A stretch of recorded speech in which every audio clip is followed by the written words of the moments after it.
I give you the challenge to understand who you are as a person, as a designer, as a creative, as a photographer, as a wedding planner, as whatever creative business that you are running. You truly need to know who you are now more than ever. Who you are, what you believe in, what you feel, what you emote, what you say in daily conversation has never, ever been more important than it is right now, because right now is when you need to stand out in the sea of sameness and you need to literally stop the scroll with your words. And I challenge you to understand yourself better and to do that today. Okay, friends, I have to say it. I know AI is writing your Instagram captions and your newsletters because why? They sound fake. They really do. It's giving me like Hallmark card. It's giving me, I copied and pasted this from ChatGPT at midnight and hit post. Kind of feels like a corporate brochure, if you will. And listen, I'm not here to shame you. AI is everywhere. It really is. It is convenient.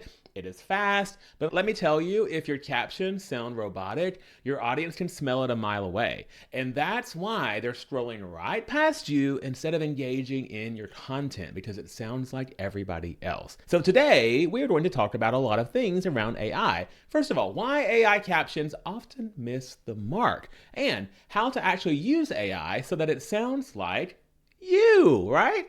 And the difference between free and paid versions of ChatGPT, because yes, there is a big difference. Plus, how to train AI to actually get closer to your voice. By the end of this, you're going to know how to make AI your marketing assistant instead of your PR nightmare. So let's get started.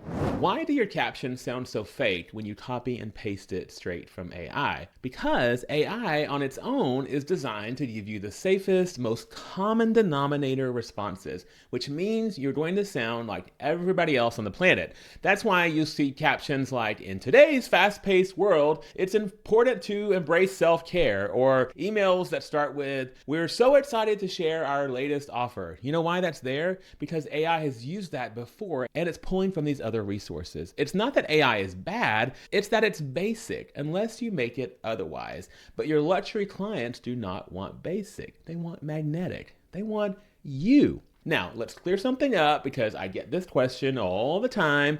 Is the paid version of ChatGPT actually better than the free? And the short answer is yeah. It really is. The free version, usually GPT 3.5 or a mini model, it's fine for like quick drafts or brainstorming or just very light lifting, but it's very generic too, and it often misses nuances and it can really flatten your personality. The paid version, which is GPT 4 or GPT 5, is where things really start to happen. It is smarter, it is more nuanced, and it is so much better at capturing your tone and style. If you're writing marketing content where personality matters, paid is worth it. It feels less like a robot and more like a great assistant who actually understands you. But here's the kicker. Neither version will sound like you if you don't guide it, if you don't tell it what to do. AI doesn't just magically learn your personality unless you use the memory feature in the paid plan. And even then, you have got to teach it how to sound like you and to think like you,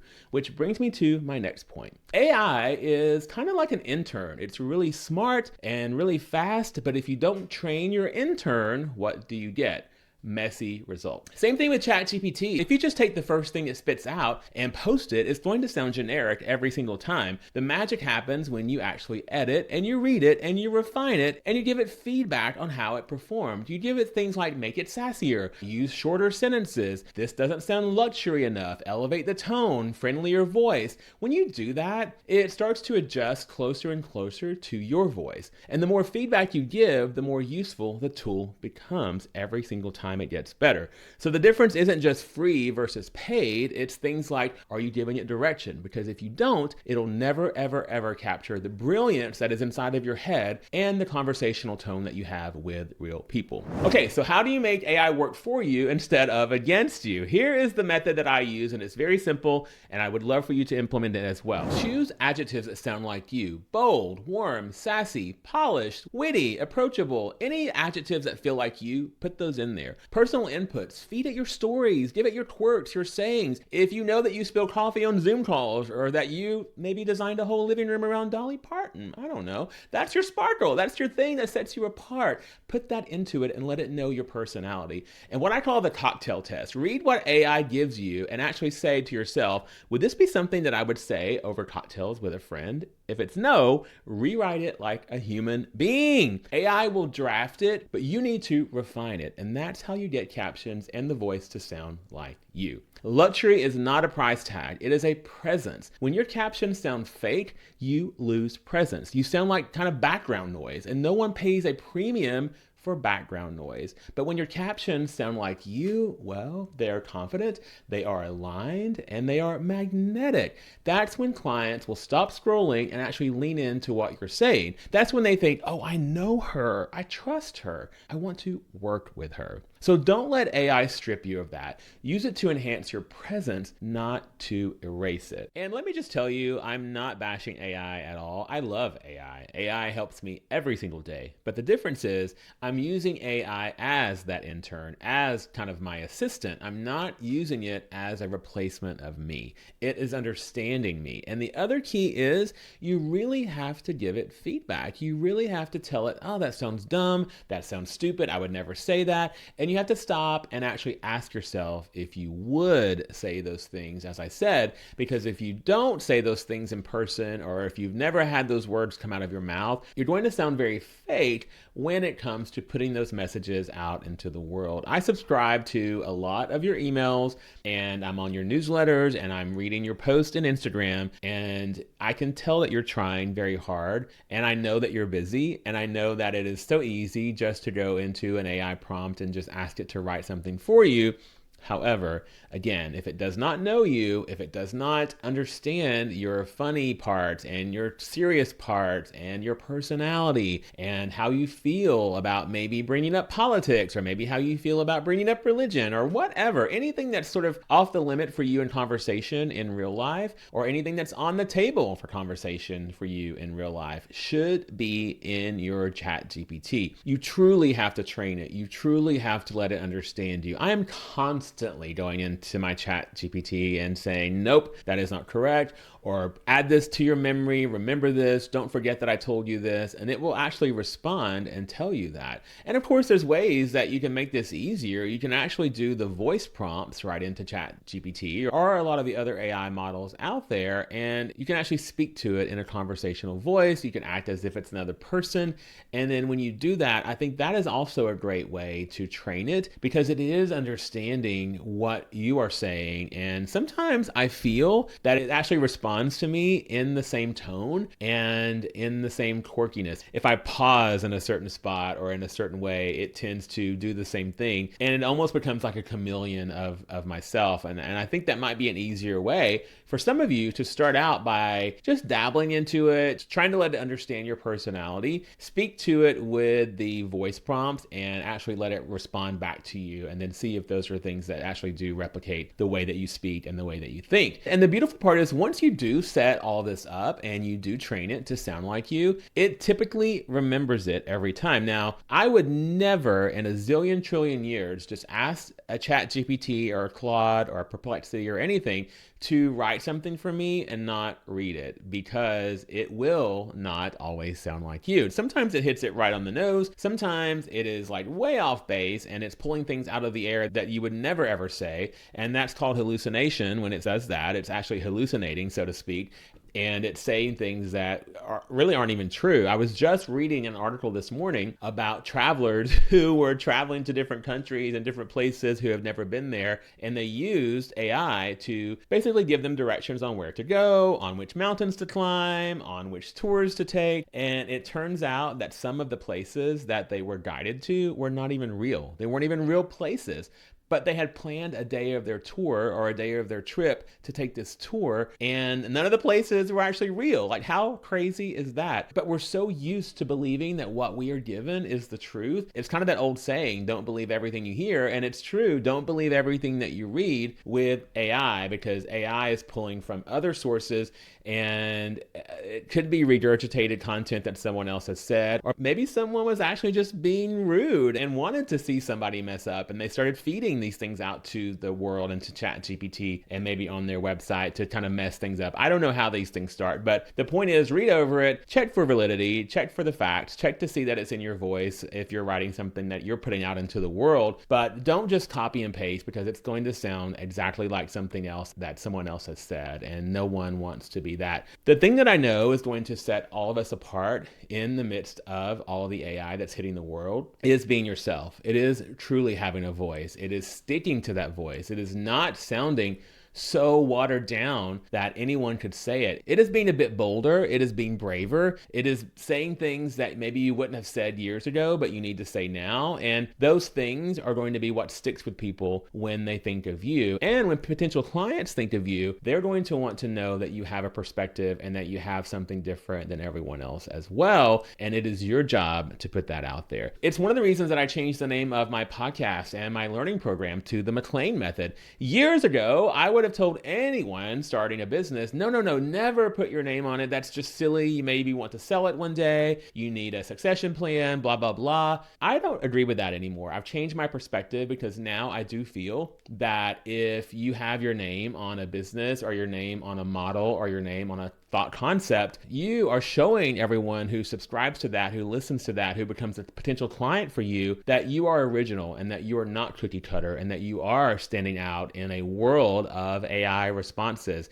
And that is what I want for you. I want you to be original, and I want you to bring those original thoughts to the forefront. Kind of the same way an interior designer might want to copy or replicate a room that they see a very famous interior designer doing because it's become all the rage. I don't suggest that you do that, because again, no one is going to be able to pull you apart in that sea of sameness as they're scrolling. And much like the visuals on your Instagram or whatever social media platform that you're on, much like those visuals are going to set you apart, your words are going to set you apart too, because people will read the caption. They will read it if it's interesting. Also, the same thing on your newsletters. If your newsletters that you're sending out to clients are just boring and no depth and no soul, they're not going to read past the first line. And then when they stop reading one email newsletter, they're going to probably start to unsubscribe as well eventually, because it doesn't fuel anything that they need. They're not getting anything out of it. The tips are bland. The tips are the same tip that they can read on any other blog or any other newsletter, and it is not something original to you. So I really give you the challenge to understand who you are as a person, as a designer, as a creative, as a photographer, as a wedding planner, as whatever creative business that you are running. You truly need to know not only who your ideal client is, you hear me preach on that a lot, but you need to know who you are now more than ever. Who you are, what you believe in, what you feel, what you emote, what you say in daily conversation has never, ever, ever been more important than it is right now, because right now is when you need to stand out in the sea of sameness, and you need to literally stop the scroll with your words. And I challenge you to understand yourself better and to do that today. And here's your homework. Pull up your last 3 Instagram captions or emails that you may have written. Highlight the parts that sound generic, the stuff that you'd never actually say out loud. Now, take one of those captions, plug it into ChatGPT with this very simple prompt. Rewrite this caption in a voice that, and then you want to give it 3 adjectives there to describe you. Make it sound like something I'd say to a client over cocktails, right? Very easy. Then you're going to read it, and you're going to edit it. You're going to add your quirks. You're going to make it sound like you, and then you're going to post it and see what happens. I promise you, it's going to make a huge difference. So here's the bottom line. AI is not going anywhere. It's actually going to get bigger. But if you let it run the show, your content will sound like everybody else's, and we don't want that. Luxury clients do not hire everyone else. They hire you. They hire your voice. They hire your presence. They hire your brand. They hire you for being you. So use AI as your intern, not as your replacement. Train it, guide it, and most importantly, keep your voice at its center. And if you want more tips like this, especially on how to market yourself, get seen, and actually attract those dream luxury clients, grab my free brand voice kickstart prompt. It will give you the exact script that you can drop right into ChatGPT to create your own mini brand voice guide in just minutes. That is free, and that is anywhere that you're watching this video, because when your brand speaks clearly, the world pays attention. So in wrapping things up, I hope this was very helpful for you. I hope you understand the power of you and the uniqueness and the beauty and the boldness that you do need to bring to everything that you put into the world. Anything that will have eyeballs on it in the public realm needs to be representative of you. And if you're using ChatGPT, and I know you are, or maybe you've even been too scared to do that, and I could cut you off at the pass and maybe teach you something before you start using that, go and get the download right now. Use that download, put that prompt into ChatGPT or whatever system you're using, and let it give you a response that hopefully feels closer to what you would think, what you would feel, and what you would say. And if it doesn't, go back and give it feedback and tell it why that did not sound like you, or what you would have said differently, or maybe even a sample writing or something that you've actually said before. I'm constantly plugging things in that I've written or things that I've said in the past, or past captions on Instagram, and it will start to get that voice and it will start to sound like you. But download the prompt now and use it and start to fix your messaging. Don't forget to hit that like button and subscribe to the channel for more great content for creatives on how to market and grow your business. Okay, my friend, thank you so much for joining me today. And until next time, keep building a bold brand, keep being your true, authentic self, and keep thriving in your life and in your business. I'm John McClain, and I'll see you next time.